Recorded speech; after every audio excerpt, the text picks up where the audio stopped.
Hi, everybody. I'm Candid Frank. In the middle is Rod Pederson, and on the outside, your regular co-host here, David Morassutti. And we're here to talk with an old friend, someone I feel very proud to call a friend, someone who helped me in my early days of going the Grey Cup to show me how it's done, how it's not done. And I got to say, Rod, I really appreciated those early days when you were so welcoming and helpful. Thanks for that. We had so much fun, Frank. You talk like you're 20 years old. I mean, you just started going to Grey Cups in 2017. That's the first one I remember you and I hanging out at in Ottawa. Yeah. Going to the media party. Oh my God, that was so much fun. Yeah, that was a lot of fun, and it's coming up again. I take it you're going to be staying in Florida. You won't be coming to the Grey Cup. That's the plan. Okay. The people plan and God laughs. Who knows? The big guy may have me end up in Winnipeg. I'm not sure. I don't have a flight booked yet. Let's put it that way. Well, they got lots of hotels. CFL has a few hotels that they can spare. They can throw your way, if you pay the bill, of course, because it is the CFL. Hey, the Super Bowl is the same. You said you wanted to talk a little bit about my story. We'll go down that road, but let's go your story. Now, you were in Saskatchewan. You were Mr. Ryder. You're the guy that I enjoyed visiting when I went to Saskatchewan. Again, another time you made me feel very welcome and very good. You pumped my tires a lot. I appreciate it, and I believe it's sincere. So I thank you for that. Of course. So then you made a change, and now you're in Florida, and you're covering two NHL teams in particular, Tampa and Miami, and also doing some baseball. So tell us about the switch and how it's gone. It was 2.5 years after I left the Ryder job. It was just like, it was too hard to be there and doing a sports show. I wasn't the voice of the Riders anymore. It wasn't really happening. So I came to Florida to kind of start over, but I was still doing the Rod Pederson show. And I realized that the Florida people who I was meeting friends rapidly didn't care about Canadian sports, and my Canadian viewers didn't care about the Panthers and the Dolphins. So I kind of veered off and started this podcast on the Panthers and Lightning, and it very quickly became Florida's most watched, most popular hockey show. There's not a lot of competition, but it's been a lot of fun. And I'm hockey first. I'm hockey. I know it's very hard for football people to understand. And to be honest, I went to Calgary before I came to Florida. I was doing a lot of shows there, and it was, I'm a hockey guy. I am. And, I was talking to various media outlets there in Calgary. They're like, yeah, we know you know hockey, but people just can't get over that you're the Ryder guy. You said it, Frank, off the top. They can't get past you shit talking Bo Levi. And I'm like, well, I got a long life to live here. I got a lot of years to work. So if you guys can't get over me being the Ryder guy, I'm going to have to go try somewhere else. And I got about as far away as I could, and that's Florida. And thank the man upstairs again. It's worked out really well. I'm really loving it here. People forget that there's a persona that we project. I have a persona here I project. I think Dave does, and I know you do as well.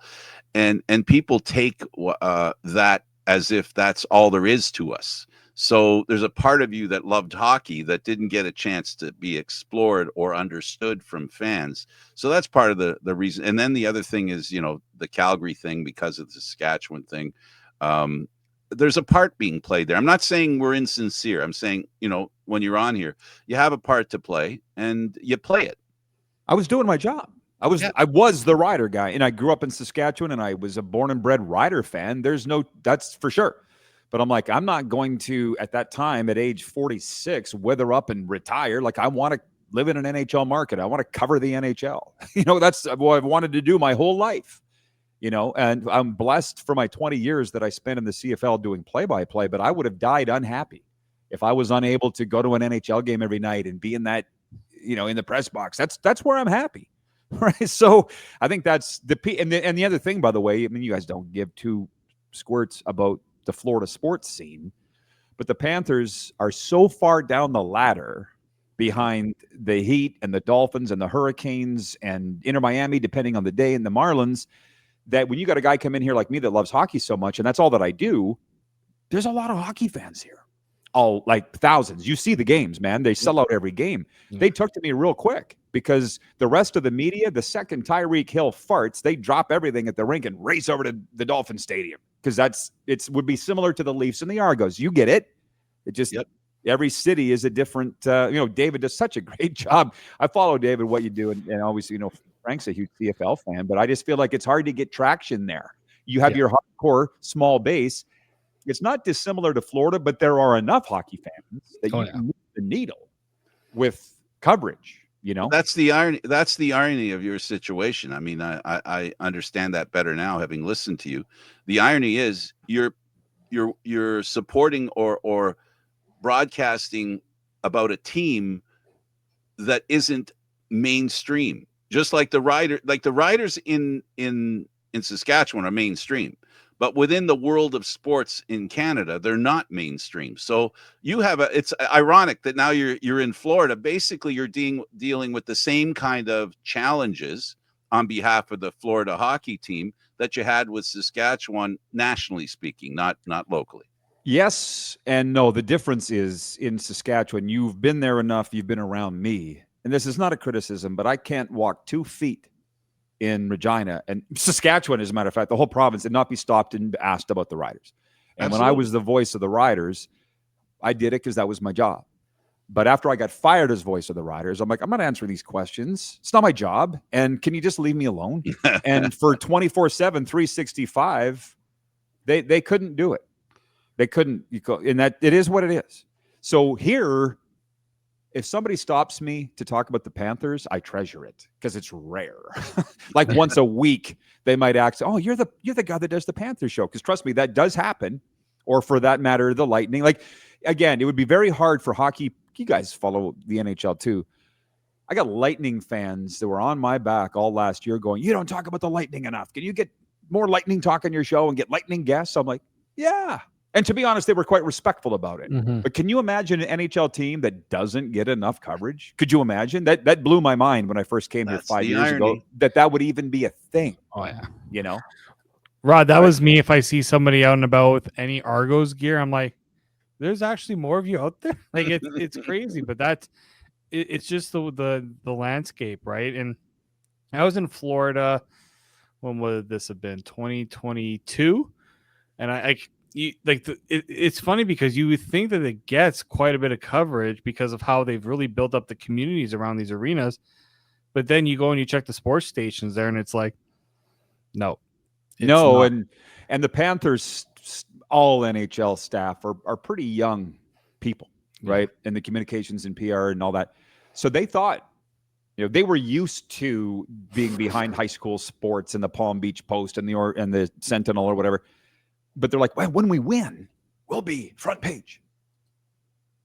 Didn't happen. Yeah. It didn't happen. Shocked to hell. It's similar to the Argos. They win Grey Cups and they're still not getting the coverage. Isn't it funny, the parallels there? Yep, the irony. That's exactly. But the other thing too is I was so into the CFL so deep, and trust me, Frank is the godfather. You try to get out of the mob and you can't. I'm trying to get out of the CFL. I get pulled back in because people just think of you as that CFL guy. My point is, there's a lot of people in the CFL don't like me. I know that's hard to believe, Frank, but it's true. A lot of people don't like me because of things that I've done, things that I've said. I get it. It's too late to start over. Here, it's a fresh slate. And it's kind of funny because when I came here 5 years ago, the Panthers rink was largely empty. They hadn't been very good. It was just the start of them getting good. So we start this Panthers and Lightning show. All of a sudden, there's this huge rivalry. And last year in the playoffs, a Lightning fan texted me, and he was like, pick one. Panthers or Lightning. He goes, well, you can't cover both. And I'm like, yeah, I can. I'll do whatever I want. I'm not getting sucked into your thing. You know what I mean? I'm going to not be a fan of either one. I'm going to talk about both teams, and it's worked out great. And I just thought, why would I just do the Panthers? They're at the Lightning over here, 3 hours away. Let's talk about both teams. It's doubled our viewership. And you haven't left behind the connections that you've had. You still have a lot of the same guests you used to have when you were in Regina. You still talk about stuff that you talked about before, just you're more centrally located in Florida, and that's reflected in your program. So well, the Rod Pederson show, it has hardly changed at all because I would be an idiot to talk about the Dolphins and college football on that. No, my viewers don't want that. They still want the CFL talk. And you had mentioned, were we on the air or before, you said that you'd seen my interview with the commissioner? Yes. I love this. I love the CFL, but here's the thing. I don't agree with a lot of what they do. And Well, let's since I'm talk about that. well, I'm just saying, and since I'm not being paid by them, Mhm. you're not going to tell me what to say. And and that scares them.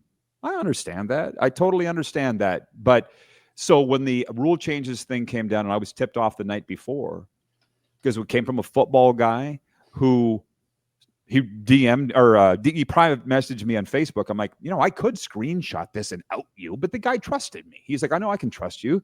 This is coming down tomorrow.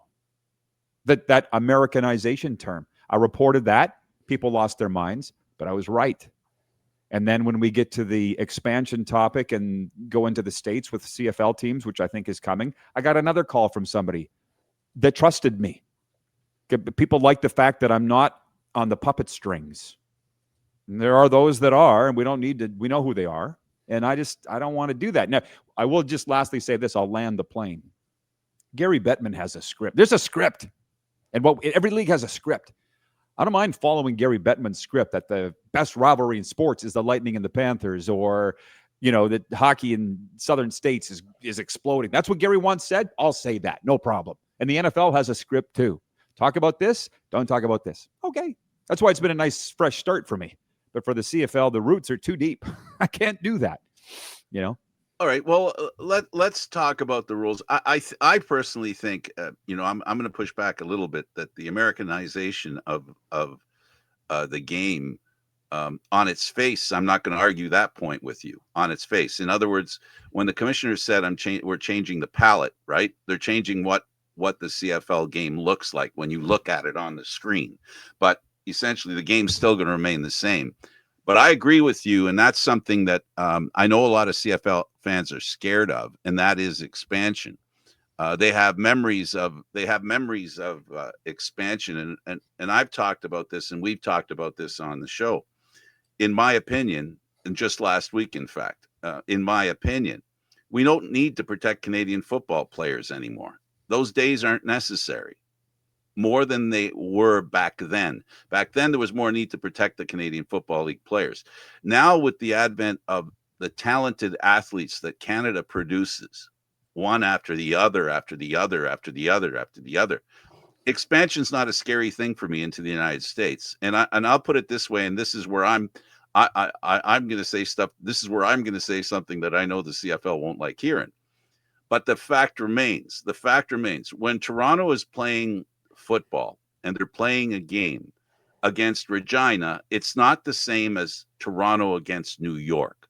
There's an excitement that's attached. We're seeing it with the Blue Jays. The excitement that the Blue Jays generate is because they're playing on the world stage, not on a local stage. And somehow the Canadian Football League has to invite the world in. And that's why I say I don't disagree with you that expansion could be, because then what happens is people who are interested in the game and are interested in the communities that are playing the game will help buoy, I hate to use an argot term, but high waters raise all ships. So I don't disagree with you at all that. David, where are you on this? Well, I think, okay, the CFL has been all about tradition for all these years. But the thing is, I've been pushing this for so long. Tradition's good, but if you don't have anybody to pass it down to, what good is it, right? The younger people aren't gravitating towards it. I was made fun of growing up for watching the CFL, right? Because it was not viewed in the same way as the NFL. And I said, that's fine. I like the CFL because of how different it is from the NFL. There's things that there's no problem liking both leagues. I grew up with that principle. But the one thing I know that the CFL can't do is think too much about, when we talk about the Americanization of it, we've seen how many leagues right now trying to go up and do a spring football league, and have just fallen flat on their faces. Like, look what's going on in the UFL right now, right? They're moving out of cities because it's just not feasible to what their model is right now. Like the CFL, with the changes that are made, I've made in fact that if you keep, some of the things that made the CFL unique, that's fine. But at the same time, I don't mind making some of the changes that are made, because it's finally showing that the CFL is willing to adapt in the ways that hasn't been done before. But let's also not think that this all of a sudden is going to bring a revelation and all these people are going to come running to the CFL, because the things that have been keeping the CFL back are still there, and they're not doing enough. Like other league, like we're talking about what other leagues are doing better. They're making themselves more relevant to a younger audience, to a growing different generation. The CFL still not doing it. Rule changes are not going to change it. It's going to make the game maybe a little different when it's presented, but doing these rule changes aren't going to bring in a bunch of people my age to come and watch. Well, Frank said it earlier, let the world in. And Frank, I could not agree more. I mean, why do we have to go to let's let North America in? How about that? Yeah. There's just so That's many what people. I meant, but yeah. No, but it's fun. I mean, the NFL has let the world in. I mean, wouldn't it be nice if that was the footprint that the CFL could follow? I don't think that's going to happen, but it's the mentality of a certain amount of people, the gatekeepers of the CFL, that they don't want to let anybody in. Yeah. It's this exclusive little club. And so Frank said before we went up, what's my view of the CFL? I love watching the games. End of story. But I'm kind of getting to a point where I don't know the players personally like I did. I watch a lot of these players now and go, who are these people? Even the Rough Riders. What the hell? Robicelli, Tommy Neal. I don't know who these guys are. Okay. Cody Fajardo, I know, but they're not getting the media coverage. They're not being interviewed out in the mainstream media. That's the problem. David said it. The rules aren't the problem. The rules aren't the problem. So here's the problem for Stuart Johnston. He's got a huge mess to clean up that he didn't create. And I think, Frank, you liked Randy Ambrosie, right? He's been on your show. Yeah. Randy was a big fan of yours. Randy's legacy is murky. Like, what really was his era all about? I don't really know. What would you put his flag in on that? I have a little answer to that, and I'll answer it this way. We go back to Mr. McDonald's, that was the son of McDonald's that ran the league. He was a businessman. We've had various businessmen. Then we ended up with the Randy the player, I think, and who was kind of a businessman, but I think he's more of a player and a guy that looked at it from the player's perspective. And he worked on rules of the game that were there. He was here mastering the Canadian Football League when there were rule changes that maybe not as scary as these ones. But people like pass interference. People went nuts. People were pulling their hair out saying, well, this is crazy. What are you going to ruin all defense? My point is that he did make changes. But to expect him to do anything to change how many people are interested in the Canadian Football League is ludicrous. To expect the new commissioner to do that is ludicrous. At the end of the day, what has to happen is, and here's the problem with the CFL. They have 9 different plans on how the CFL is going to work. And unfortunately, none of them work well with the other.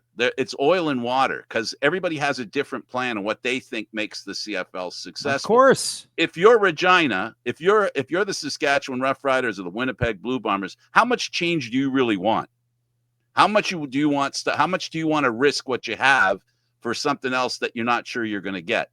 Then on the other hand, you have Montreal, Toronto, Vancouver, that are big cities that I think if somebody said, let's expand to, let's say, I have this theory, St. Louis, let's say, and you bring St. Louis in. The same way when Baltimore came in. The reason NFL has a Baltimore team is because they saw what happened when the Canadian Football League moved in there. And I think expansion to the United States is becoming a reality. And I think the changes that we're having now are a preface to that happening. So what Randy did is he did what he could. He made some changes. There's a lot of stuff we can disagree with, but the bringing in the international people and bringing in the international player has brought us some pretty good players. You mentioned one, right? It has brought us Roselli. Robicelli? I don't even know. I don't know anything about the guy. I think he's I think he's a player from Europe. But regardless, the point I'm making is that now this commissioner has to pick up all that. The game, the rules, they're pretty good. Now it's about changing what you can stream, what you can watch. And David always talks about, and you can pick this up, David, you got to go where the fans are. And the Canadian Football League needs to figure out a way to go where the fans are. So you change the goalpost, you change it, and now all of a sudden you start making the game. And I don't have the same fear you have, David, that the Canadian Football League is just going to be like every other spring football league. I think there's a possibility they could find a little success because they're going to build from what they have, not change everything, just build on what they have. Here's what I'll say. Look at the medium Rod's on, right? Your show, our show, not on traditional meat platforms, because guess what? People are cutting that cord. They've been doing it for years, but it's becoming way more apparent now. And the fact that the CFL hasn't embraced and tried to get out into those, right? They haven't tried to get to those streaming platforms that people already signed up for. It would just, you would get more eyeballs on the platforms that people already on, right? I look at, they haven't brought in also people that are willing to promote the league with these platforms, right? I always bring up the Wrexham thing. Small little town Wales, what do? They got, obviously, yes, 2 owners who are, big in the media industry, especially Ryan Reynolds, and they have connections and things like that.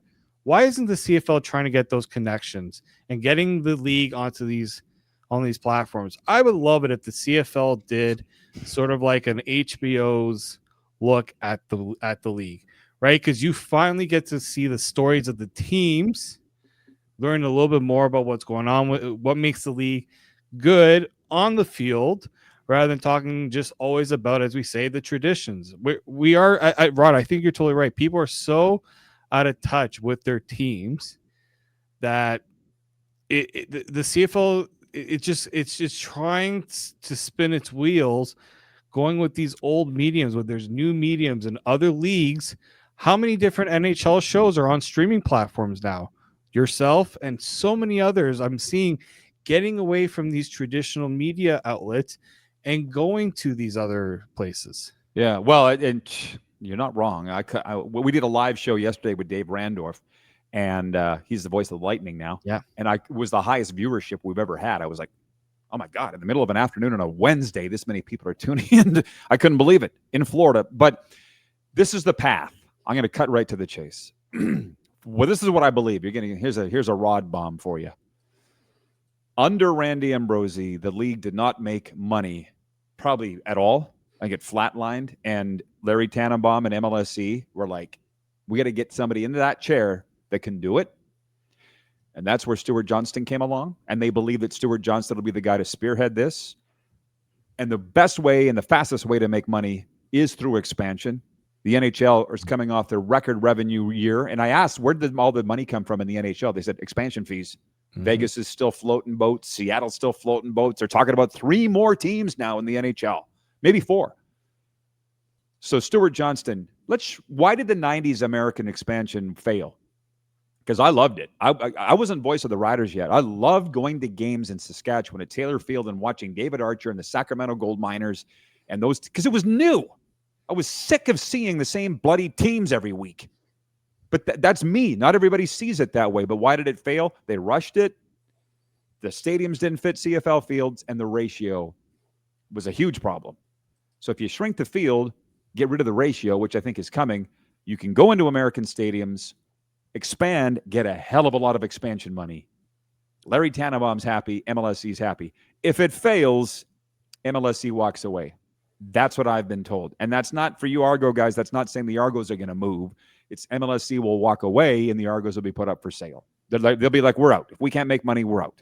Does that make sense to you guys? That's what I've heard. To support what you're saying, very simply, expansion to St. Louis has a different impact than expansion to the Maritimes, I would think. And the problem with the Canadian Football League is part of them don't want to expand to the Maritimes because they don't want to divide the TV money. There's TV money, and unless there has to be a partnership with somebody that brings something to the table, and that's why I think expansion is eventual. It's an eventuality, and it's not. And I agree with you 100%. I already said, I'm not going to repeat it. The point is that Canadian athletes are much better today than they were back then. They have more than a fighting chance to make the team. More teams in the Canadian Football League, that players that understand the Canadian game will have a better chance to play in the other cities. But to me, I agree with you. The only way to survive is to change not just stop moving deck chairs. You got to make a real change. There has It's to not be a working. change. It's not working.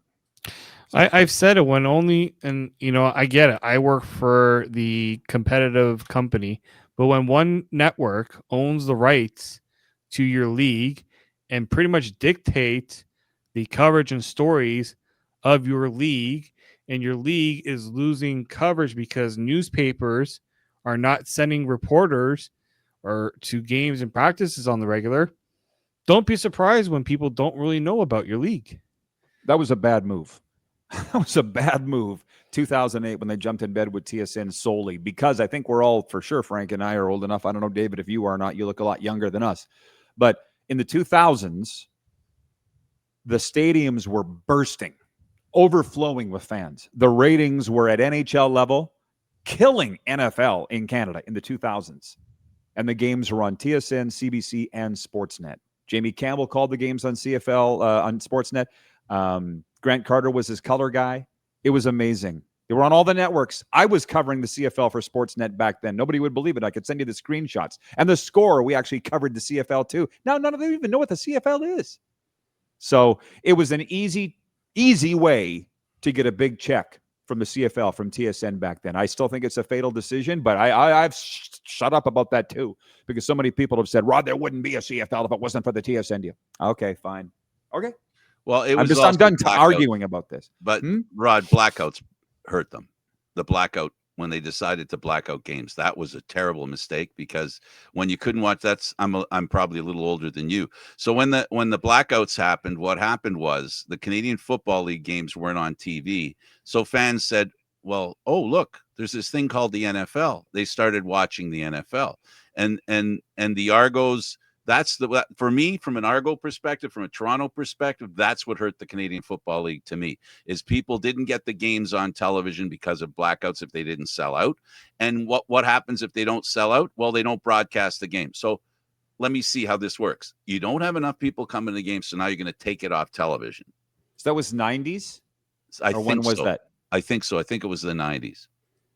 When blackouts they tried them and they were fatal. In my mind, they were fatal. They were. But I mean, there are still owners that would like to black out games in various leagues. It's a mentality. Because I'll tell you, in Saskatchewan in 2006, our president Jim Hobson said we're lifting the blackouts. And at that time, I wasn't really paying attention to how the upper echelon of the team worked. I didn't really know. I was just calling the games. I'm sure he got a hell of a lot of blowback from the board of directors of the Rough Riders. What do you mean lift the blackouts? But they did. And the next year, we sold out every game. Jim saw it as a 3-hour commercial for your team in your market. The Chicago Blackhawks. How many? The Wirtz family. Right? They were still hurting them. Still hurting them. Like it's just one of those things where you have to move with where the times are going, right? I mean, Amazon taking over the NFL for one day, run 1 day a week, right? How many? If the games are not very good. But guess what? People are going there. I'll even bring the NHL into it. You know how many people are telling me how much they love the way the broadcasts are done for Prime?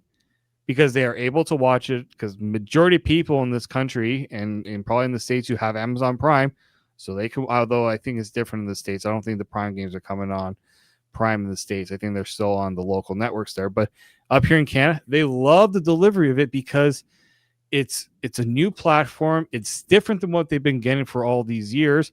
So it's just a refresh look, and they love the delivery of it too. Yeah, well, Dunk tells me, I think they're trying to get a streaming deal on this next broadcast. I don't know what streaming partner, whether it's Netflix, Prime, there's a million. Yeah. But the question is, are they willing to pay for the product? I don't know the answer to that. But Dunk and I talked about it, and Dunk says the ratings are very strong. Like, it is a palpable product, CFL TV broadcast. So I hope that they do get a streaming deal. That would be the next wise thing. And Stuart Johnston, they tell me, is a whiz at making money. So let's hope. If you're gonna do it, it's gotta be a competitive, right? You got to show a different view than what the people are already getting, right? If you're gonna do something like that as well. And the reason I think it's important that, to your point, David, we're one network. It's not competitive, and the way you broadcast when you're on Fox in the U.S. doing NFL, you don't think CBS is watching what they're doing, you don't think ABC is watching what they're doing, and it's all about making it better because competition makes it better. It gets stale because if you have just TSN, I've said this for years, as long as TSN is the only broadcaster, it's going to be harder to introduce new ideas. It's going to be harder to experiment because it's easier to experiment if you have 3 groups doing it and everybody goes, and then you get people vote with their feet, right? They vote by going to watch which one looks more interesting to them. Competition is wonderful. I think it's great. But I love what TSN did. They bailed the Canadian Football League. I'll never forget that. But it really does need new broadcasters. It really does. No comment. You said it already. I just disagree with you on that. No, I didn't. But Rod, before you go, because I know we're getting close. If you had to pick your Grey Cup pick right now, who is it? Which is the team that you would think is going to pull it off? For one, I picked Winnipeg and Toronto at the start of the year, which may go down as the worst pick ever. Now I see why people don't like to make their picks. I agree with you. Both teams missing the play. Oh, my God. Well, Edmonton's doing well. I'll say Saskatchewan, or else I'd have my head cut off. How about Saskatchewan, Montreal? A rematch of the 2009 and 2010 Grey Cups. Saskatchewan, Montreal. How about that? I just can't go for Bo and Hamilton. I can't do it. I don't like him. Their form has been very off. They have not. I mean, Frank and I are going to talk about this, but they've haven't looked like a championship caliber team to me. I don't know. I just don't like Bo. So that hasn't changed. Well, so Rod, really, it was a pleasure having you on. I hope we can get you on again and have a different topic to talk about. Congratulations on really raising the profile. I know how important it is to the Florida fans to have someone like you, because essentially that's the symbiosis that's required. There has to be somebody that's paying attention to it. It doesn't matter how small the crowd is. What matters is they get the attention, and you can help build something. And we're proud of you here. I'm proud of what you're doing there. It's too bad it has to be Florida, the Panthers. If you could have picked a different division. But hey. Well, thank you, Franco. Almost every day, almost every day, somebody says to me, "Thanks for doing this podcast down here," and I'm like, "Absolutely." I can't even imagine being thanked for doing what we do. It's never happened in Canada, so yeah, it's good. Thanks, guys, for having me on, and thanks for the kind words. Appreciate it. Keep up the great love work. What you do. Keep doing it. Enjoy it, and like watching once in a while what you're doing. And I love all the little dolls on the desk. That's my favorite part of your show. Thank you, guys. Appreciate it. Okay, he's Rod Pederson. You know him in Saskatchewan.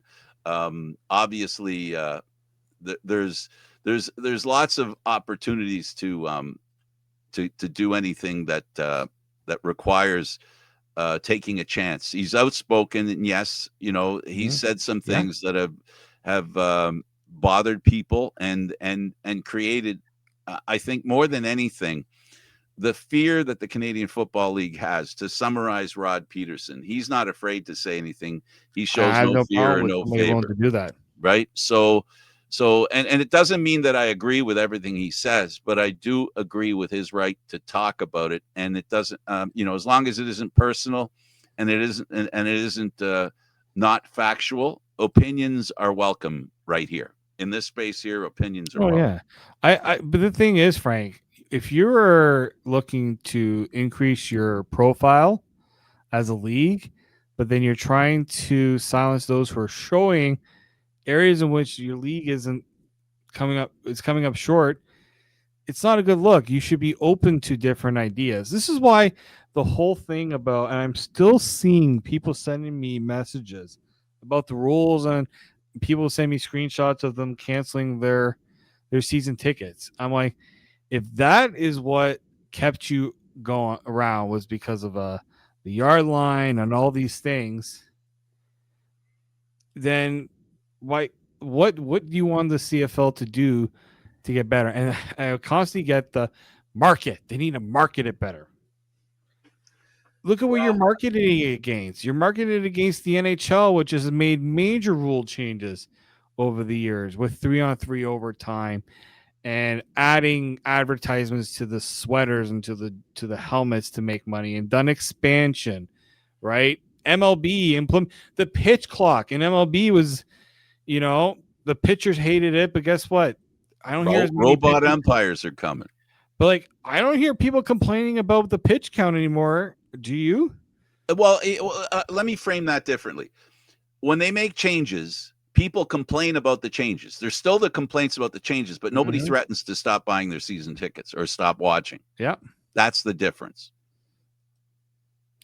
Because as they tell me, that's the only power we have. Well, the Canadian fans are Football not League, supposed to be the ones to have the power to make changes. It's the owners, it's the commissioner. They're the ones that are supposed to have power, not unfortunately the fans. The fans' job is to support their teams, watch, read about it, all those things. The fans are not. If they again, I can't remember who it was that told me.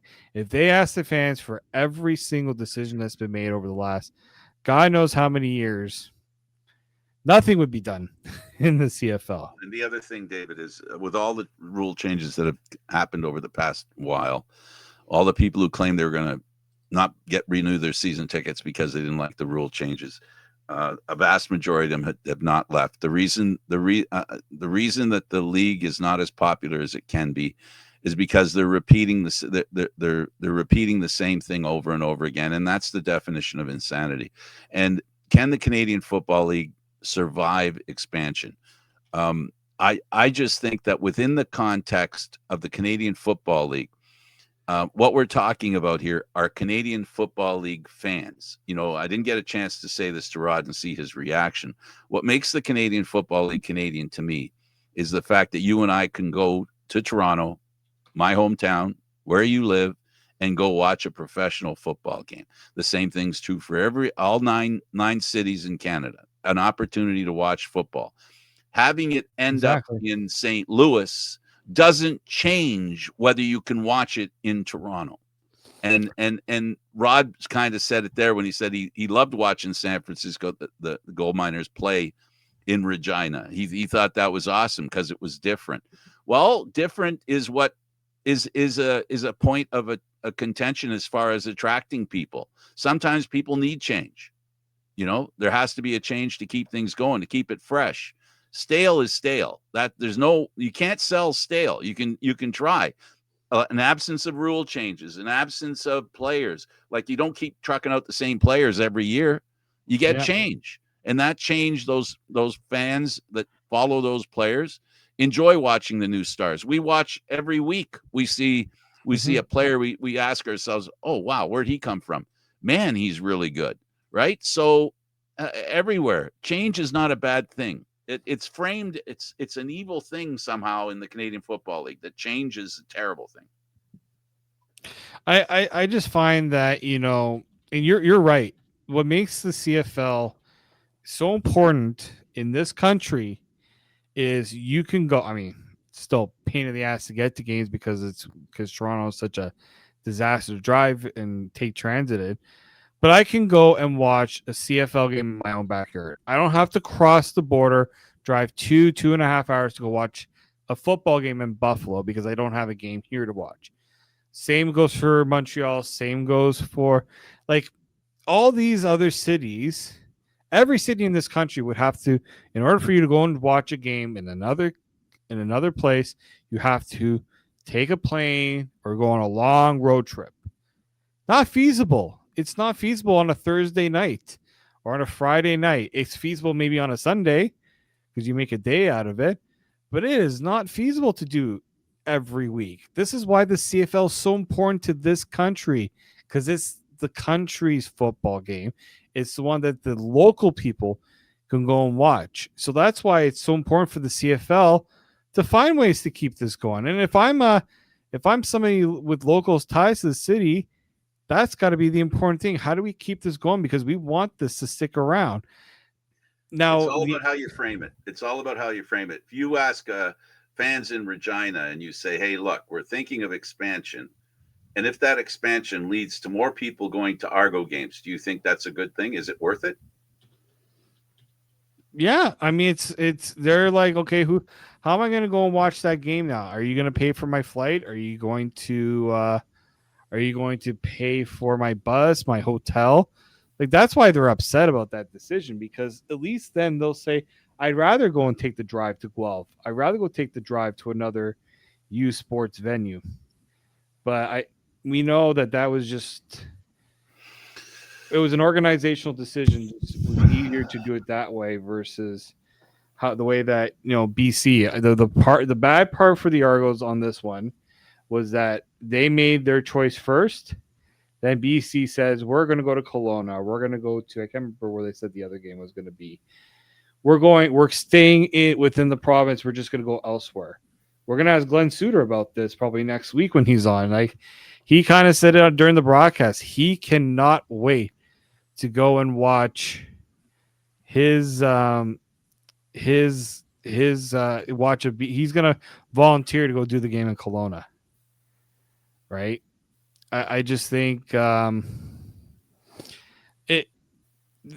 are people who I think they've come to me and they expressed their concerns about the way the league is decisions are being made, because it's being made thinking of dollars and cents all the time, which it's a business. I don't know why people are don't understand that's how the mindset is going to work in a lot of these cases, but I can understand the frustration of it.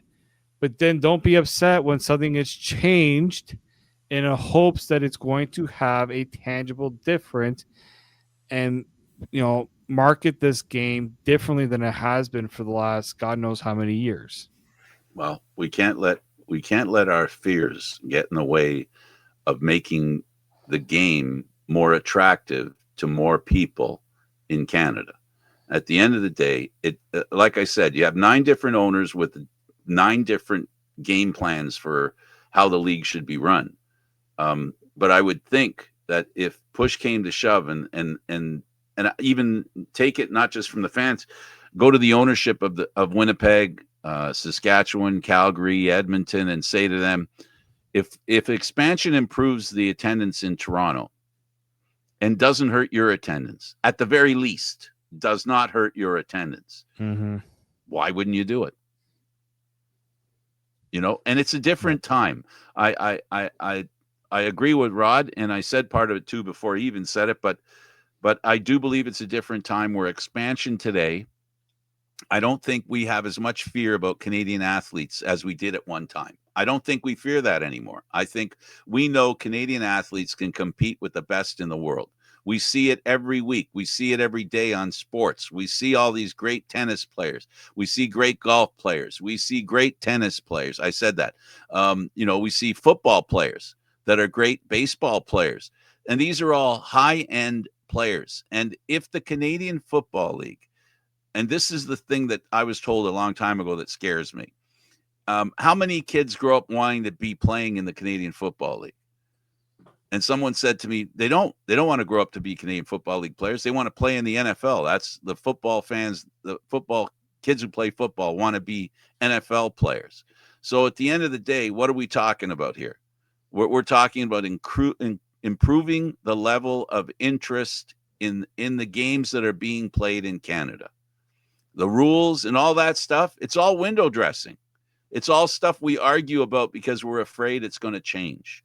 Well, the CFL needs to change, and the CFL knows it. And Rod said that that's why they brought in Mr. Stewart.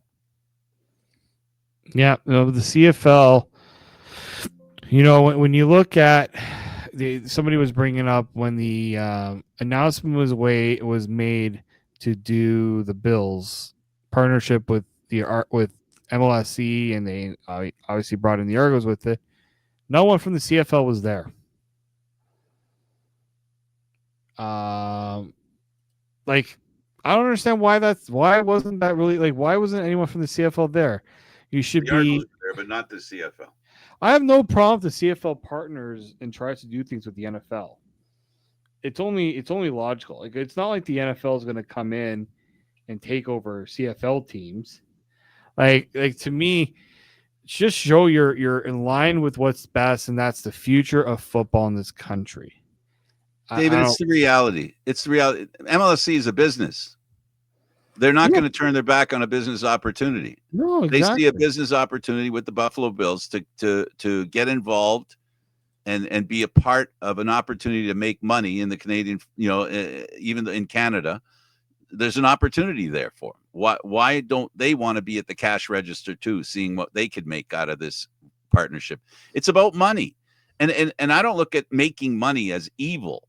I No. look at it as the business sense, the business plan that the Canadian Football League, they have to look at the bottom line, and with Stuart Johnson, by making these decisions with these rules, he's showing that he's more interested in making these changes for the reasons we can all assume what they are. We can all listen to what he says is the reason, or we can make up our own reasons.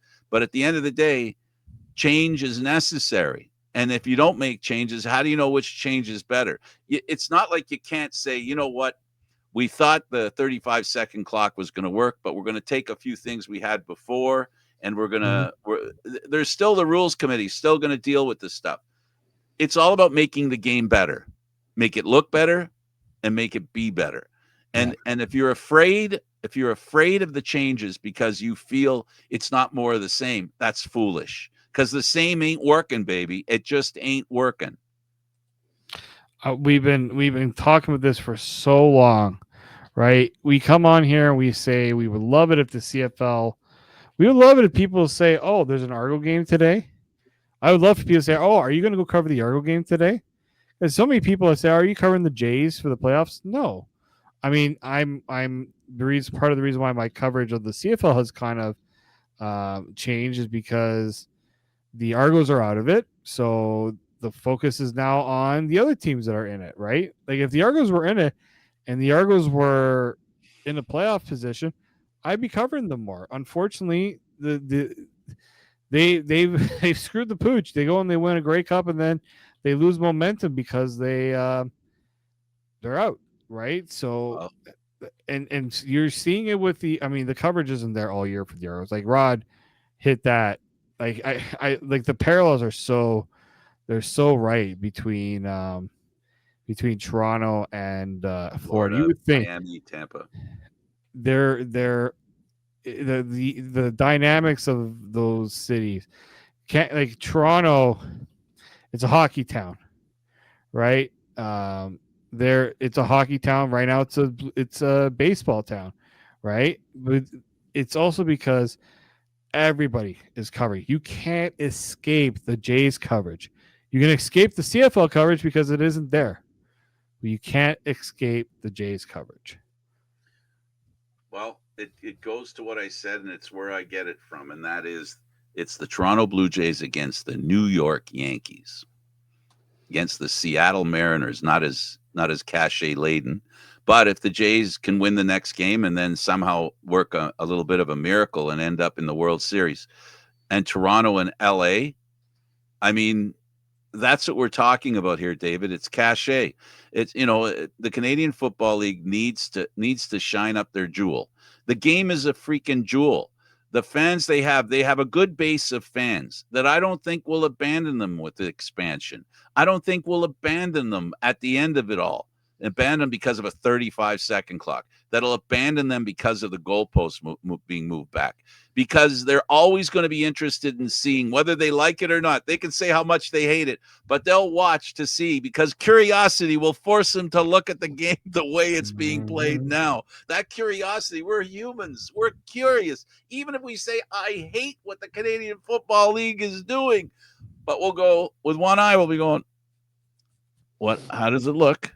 And then we saw with, again, all the changes that have been done in the recent past, the pass interference, that people were saying you're ruining the game. Oh, you're bringing in international players. Oh my God, what are you, crazy? Come on, you're this is a Canadian game.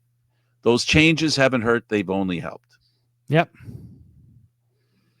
It hasn't hurt it yet. So why try to change that, right?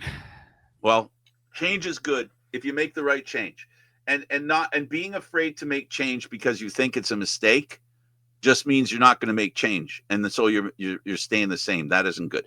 The best thing that I can say on behalf of the Canadian Football League and the decisions that they've made, they're making decisions And they're not making them just haphazard. They've had conversations. I realize minor football wasn't talked to. I realize universities weren't brought into the conversation. I even realize the players weren't brought into the conversation. But the players are going to come in the conversation. When it comes to the rules committee, the players have a say there. The teams have a say there. So, the reality of what the rules mean will be interpreted and created based on what the needs are of the players, the teams, the league. And every time they've gone through this process, 9 times out of 10, it's been a good thing. And there's a good chance it's going to be a good thing at the end of the day here too. And if it means that it's open to expansion, I'm not afraid of expansion anymore. I'm not afraid of it anymore. The reason I'm not afraid of it, because Canada's shown me that we have the athletes that can compete with the Americans, that can compete in the world. So I'm not worried about great Canadian football players being turned aside for Americans. I'm not afraid of that. I'm just not afraid of an idea that it is going to meet, like people say, 9 teams. How can you really talk about the competitiveness of a league when there's only 9 teams that are involved? Well, right. Expansion everywhere has increased leagues' success. The NFL through expansion, they're a different beast, of course. But you look at the National Hockey League, you look at NBA, the NBA, you look at everybody. The expansion, not necessarily just of the cities playing the game, but expanding where they're going to play the games has been. It's basically reaching out to the world and bringing the world in, which I think is important. You nailed it, Frank. You're trying to think of what's going to make the most. And if people are saying, "Oh, the players will be fine with it when they realize they're making money off of it," right? Well, they'll make money. And the excitement of the more popular the league is, the happier the players will be because they'll make more money. Because the popularity of the league will define how much money you'll get more cachet as a player being in a league that's viewed as big time. Who was it? Was it on our show? We talked and we heard a viewpoint that offensive linemen make more than they deserve. So if you're an offensive lineman, you're not going to be happy with that. That all of a sudden your value now it becomes less. I wouldn't blame them for complaining about it. I wouldn't blame them working against it. But the decision that's being made has to be made for the overall good of the game, right? So it just means now. It's about getting the best possible players on the field. It's about convincing people that it's a better league. It's about bringing in new fans. That's what expansion does too. It brings in new fans. What would the National Hockey League be without Tampa and Miami? Right? Where would they be without the most recent Vegas and Seattle? Holy, why do you think that they're talking about Atlanta, Houston, or I can't remember what the other team, or even Quebec? Quebec maybe not as much because the Canadian markets are not thriving as much because of the Canadian dollar. But at the end of the day, you're getting people who are more into what's happening with the league because expansion means your league is in a good position and is willing to take the next step. I don't know. The CFL to me hasn't shown that it's willing to take that next step because it's not. They're not expansion. Not being. I think it's fear. Well, it's just it's David. Money, if you're at the controls, do you want to be a part of killing the league? And if you think that expansion or making those kinds of changes, like you mentioned it, David. You gave evidence of what I'm talking about. How many leagues in the U.S., how many spring leagues have died? And, people right now, the one thing that the Canadian Football League emanates and the people that talk about it, we're not going to compete. We don't compete directly with the NFL. This is a Canadian game in Canada, has nothing to do with North America and the U.S. But unfortunately, if you want to make progress, without risk, there is no reward. At the end of the day, that's what it comes down to. No risk, no reward. No. So I just think it's a different circumstance now than it was when expansion happened a few years ago. The Canadian teams didn't want to give up, and the players didn't want to give up the ratio. So the Americans put all Americans on there who clearly are When you do that, you're going to end up with a better team. And then what happens is the Canadian teams are falling behind, and winning a championship gets harder and harder. That's not good for a league when the competitive balance doesn't exist. So the next time they decide to expand, if they decide to do it, if that's where they're going, they have to ensure for whatever it takes, the competitive balance has to exist, and that's important. So I'm not afraid of expansion anymore. I am, like I said to you last week. I'm not a traditionalist. I'm a survivalist. I want to see the Canadian Football League survive, and tradition isn't going to make it survive. I want to see the CFL not just survive. Thrive. I want to see this league show that it cares about having a regular good attendance at an Argo game, at a BC game, right? What will it take? What will it take? Yeah. What will it take? Mm-hmm. I know there are a lot of sports fans out there, a lot of football fans, and people. If the credibility of the game is raised, because essentially this is the big fight, right? It's about credibility, the credibility of the game. Well, I know for a fact that the game itself is very credible. It's very enjoyable. The packaging somehow has to change. It's the packaging that where they fall short. It's not the game. The game is freaking awesome. It's freaking awesome. The packaging is the problem, and that's why they brought in Stuart Johnson. The hope is that he's going to work on the packaging, and nothing says packaging more than looking at the field and going, well, those goalposts need to move. If we think we might have to, if we need to expand, well, let's shrink the stadium so it'll fit in other stadiums in North America. You're afraid of hearing that? Well, how do you feel about the league? Just, if you're okay with having a couple of teams make money and the rest lose money, and it's not your money, congratulations. We can keep the Canadian Football League the way it is. But when it's not your money, when it's not your money that's going out the door, when you're not making the kind of return on your investment that you need to make to justify the boardroom, justify your participation in the boardroom, you're not going to do it forever.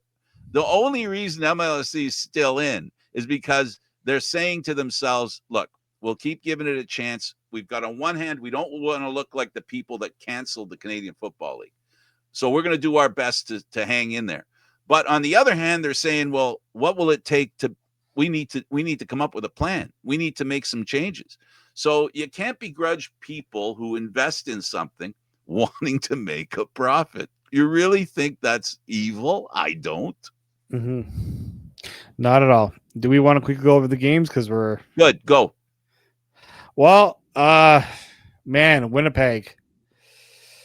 Oh boy, Winnipeg cannot. I repeat, they cannot afford to miss the playoffs.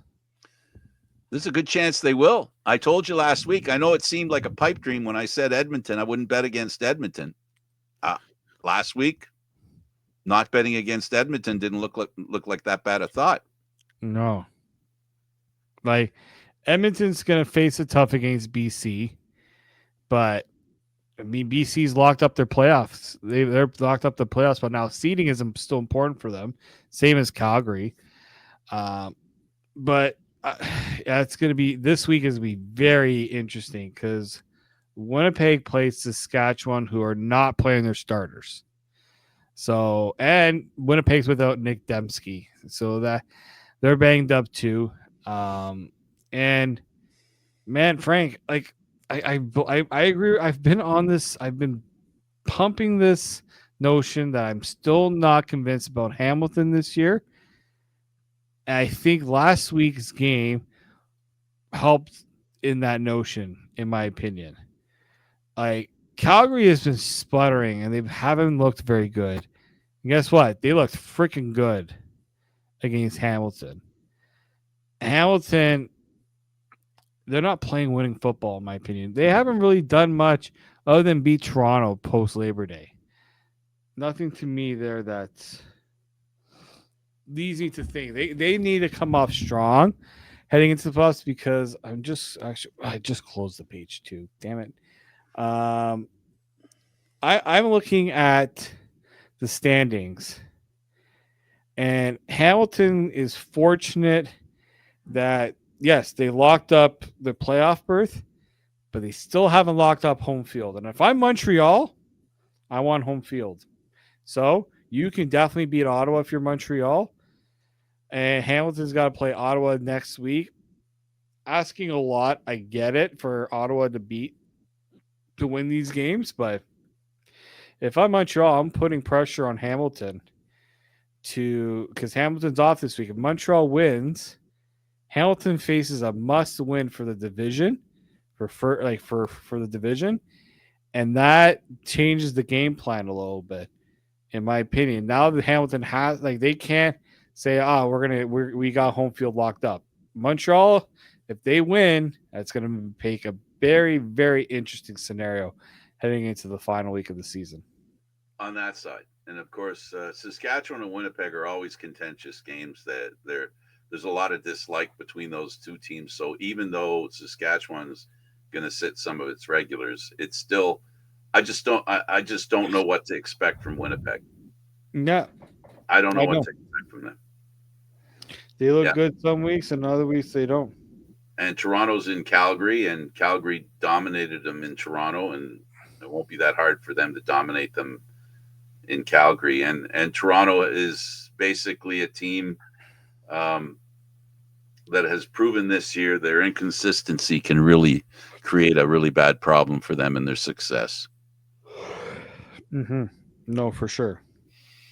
Yeah, so it'll be interesting. I gotta say, I'm going to watch the Toronto Calgary game because I follow the Argos and maybe even obviously have a chance to ask the coach some questions, all that wonderful stuff. But for me, the game that really interests me is Edmonton at BC. I really think that as far as BC's concerned, it matters to them because they want to finish in front of Calgary, and Edmonton wants to finish ahead of Winnipeg. So those games are going to be really important. As always, it'll be a great contest. The Montreal-Ottawa game, Ottawa, like Toronto, licking their wounds a little bit, right? And it's hard to ignore the fact that you've been wounded. Not making the playoffs is a big wound. So we'll see how that affects them. But looking forward, looking down the future, we'll probably have some really good playoff games once the season's over. And then we'll end up having great East and West final, and we'll have another great cup. The two teams that are on a roll and continue that roll into the playoffs are going to be hard to beat. And that's what I'm looking forward to. I'm looking forward to seeing who they are. Because some teams like Montreal and Hamilton, both, you kind of question, right? David in Montreal, Davis Alexander is an important cog in that wheel. Absolutely. And for me, the Western teams, I really think any Western team, if they get hot, can go on a roll. And I include Winnipeg in that, and Edmonton. So it'll be an interesting finish to the season. And of course, the crossover. We'll be looking at that for the first time in a few years. Absolutely. So it'll be fun. Last word to you, bud. Well, let's see. Let's see if we get any more clarity. I mean, if I'm Winnipeg, this is the most important week of your season. It sure is. Thanks for doing this, David. Thank you, Frank. He's David Morassutti. I'm Candid Frank Stanisci. Thank you for watching. You can follow us on Candid Frank Stanisci on YouTube. Thanks for watching. We'll see you next time. Have a great day, everybody.